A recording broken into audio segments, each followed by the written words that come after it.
And joining us now on the line from Washington, D.C., Jennifer Lawless. She's director of the Women and Politics Institute at American University and the author of It Still Takes a Candidate. Jennifer, it's good of you to join us on TVO tonight. How are you? Great. Thanks for having me. Not at all. I want to start just by sharing with you and our audience some numbers that paint not a particularly pretty picture of the role of women in our federal House of Commons. And if you go back to 1993, 18% of the members of the House of Commons in Canada were women. And if you go for each subsequent election, it's about 20. Go ahead, Michael, just fire them all out there. 20, 20, 20, 21. We got up to, I guess in the last election, about 22.1%. But it's basically 1 out of 5 members of our national parliament are women. And the numbers haven't moved since 1993. You tried this once upon a time, running for your Congress, which is kind of the equivalent body. Why are the numbers so bad still? Well, I should note that the numbers in Canada might be bad, but the numbers in the United States are a little bit worse. Currently, 84% of the members of the U.S. House of Representatives and 83% of the U.S. senators are men. And we actually also saw the first net decrease in the percentage of women serving in more than 30 years.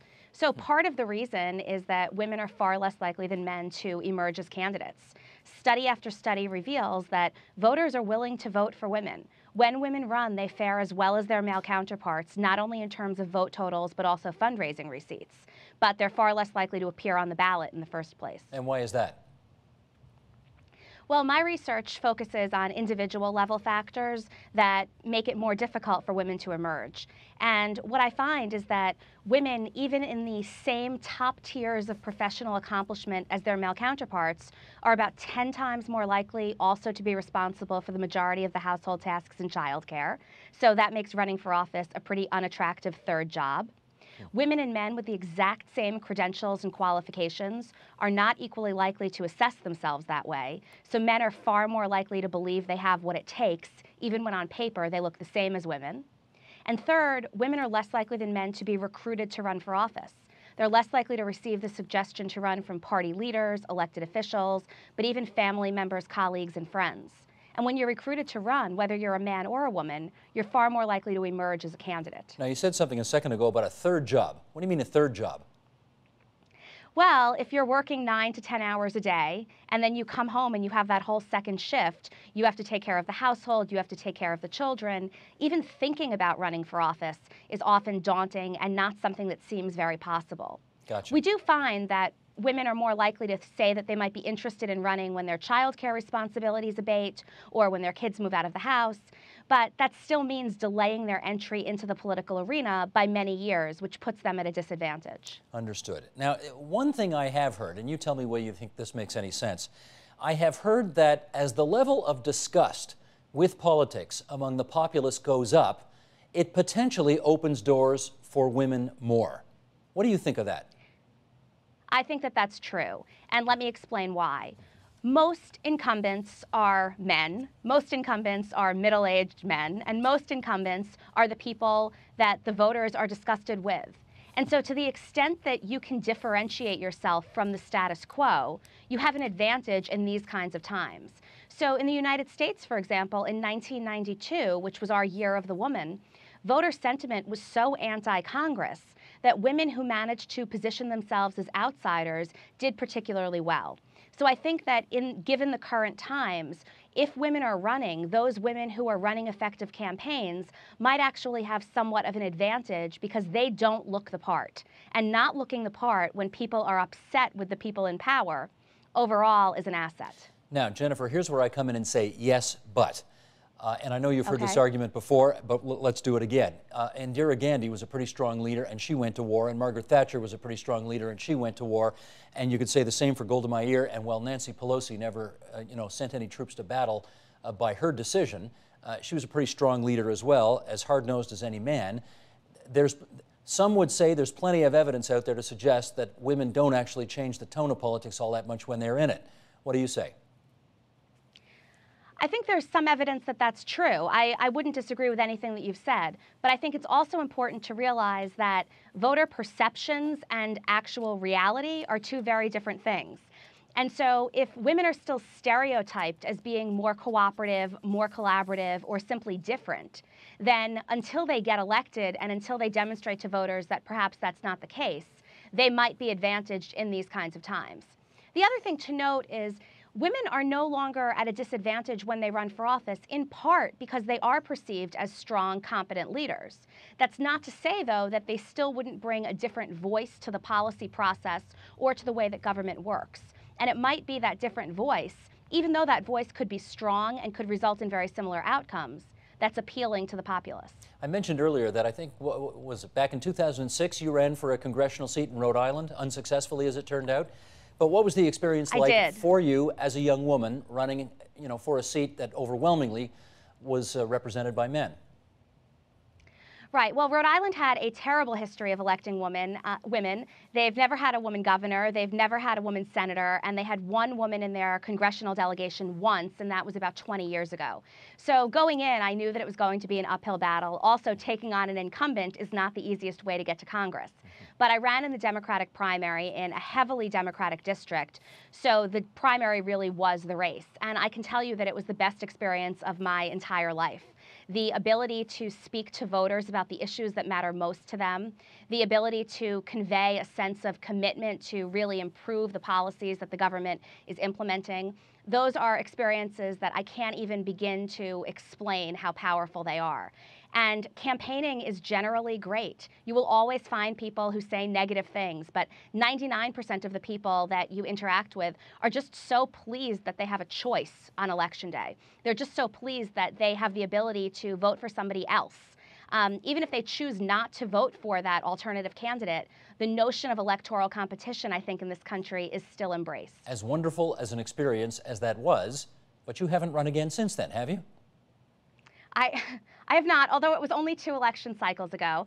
I hope one day to run again. The reason I am not running right now is a couple of years after that race, I moved to Washington, D.C., where I'm now the director of the Women in Politics Institute, and our mission is to close the gender gap in political leadership. So my goal right now is to get more women involved in the political process overall. Hopefully, I as an individual will run again at some point in the future, but right now my goal is a little bit broader. Well, let's look at how some other countries do it, because if you want to get more women in, Norway and Sweden have come up with some solutions. Their solution was, you have to have a floor. They have mandated that women must be 40% of the elected representatives, and sure enough, 40% of the people in their parliament are female. Do you think Canada or the United States should adopt that principle?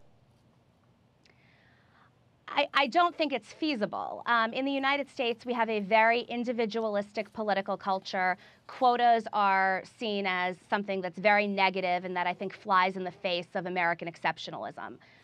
But for our purposes, quotas are also not necessarily the solution. We don't have a problem getting women elected when they run for office. Certainly there are some high-profile losses, and I wasn't a high-profile candidate, but I lost my race too. But at the aggregate level, women really do fare as well as men. The problem is that they're not running. So rather than quotas, what we can do is really encourage systematic recruitment efforts, both on the parts of the political parties and political activists.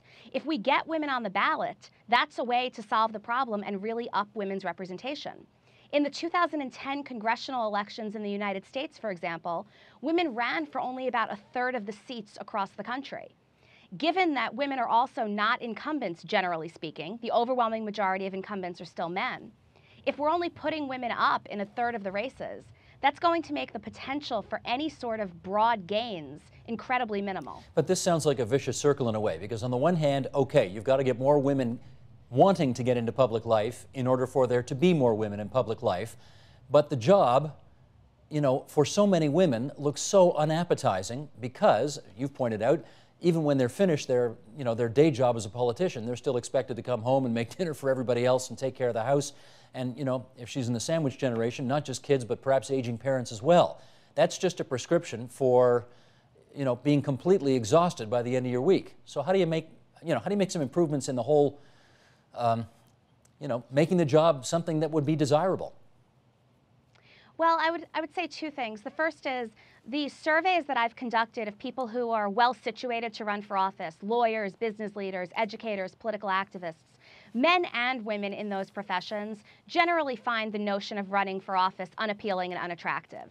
Yet for some reason, men are willing to go for it anyway when women are not. So in a way, we have to recognize that it's not just women who find this not particularly the most appealing path to pursue. Most men don't either.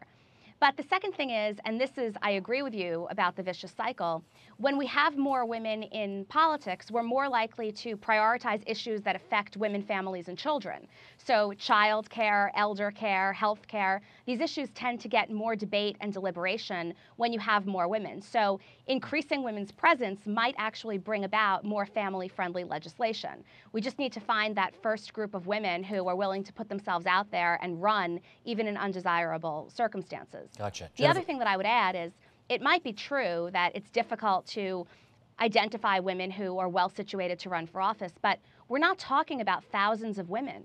In the United States Congress, we have 435 seats in the House and 100 in the Senate.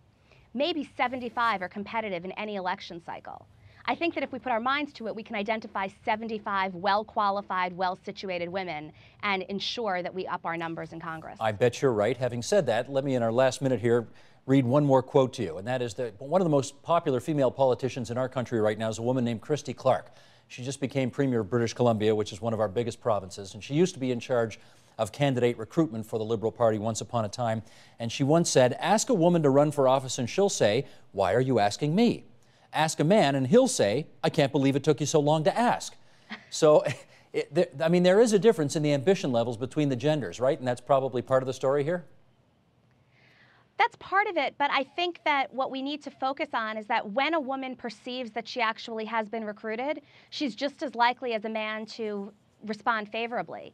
So similar to the situation that you just described, President Obama just named Debbie Wasserman Schultz as the chair of the Democratic National Committee. She has an excellent record recruiting female candidates. And so I think that we might see some substantial increases in the next election cycle because women who have been recruited know how to effectively recruit other women. And so, again, this is one of those circumstances where if we can get more women involved, they can then probably almost exponentially grow the number of women involved. Jennifer, it's so good of you to join us tonight from Washington, and we look forward to the day when we will see your name on a ballot again. All the best. Thank you. Thanks.